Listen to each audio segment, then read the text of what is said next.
Parsons. Rob, it really seems the Prime Minister, it has to be said, a rather relaxed, jovial even Prime Minister, keen to emphasise that the country and the government are united.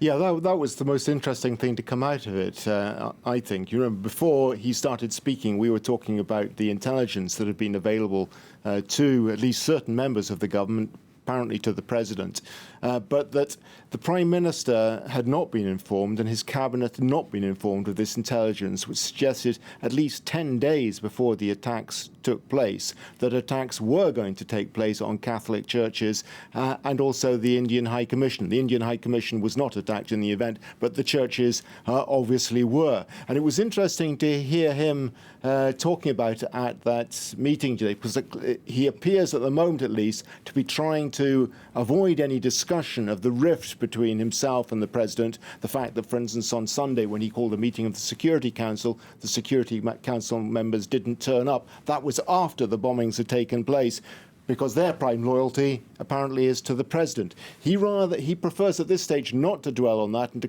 to concentrate for the moment, it would seem, on the ongoing effort to solve the problem, to arrest all the people who need to be arrested and make sure that security is returned to Sri Lanka. But it was interesting when he was asked about whether heads would have to roll. He did say that changes will have to be made. Quite what changes, but clearly personnel, but the interesting question will be where. And many people will be looking at that relationship between himself and the President. Clearly a toxic relationship, given the fact that this information, which was available, was not shared with the members of the government. Yes, he said there'd been a breakdown of communication.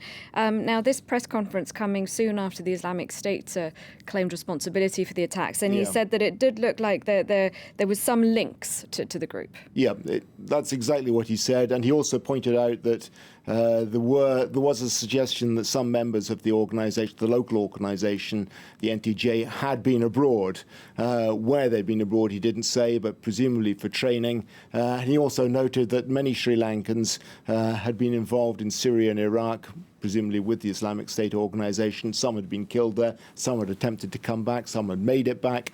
But you know, he wasn't giving very precise information for the operational reasons that he gave. That at this stage, the investigation is underway. A lot of people have been arrested. Somewhere in the region of 40 people have been arrested. That also interesting, incidentally, because it does suggest that before the bombing took place, the intelligence services in Sri Lanka were very aware of who was involved in this group and were able to move very quickly once the bombings had taken place. All right, thank you very much, Rob. And if you're just joining us, the Prime Minister there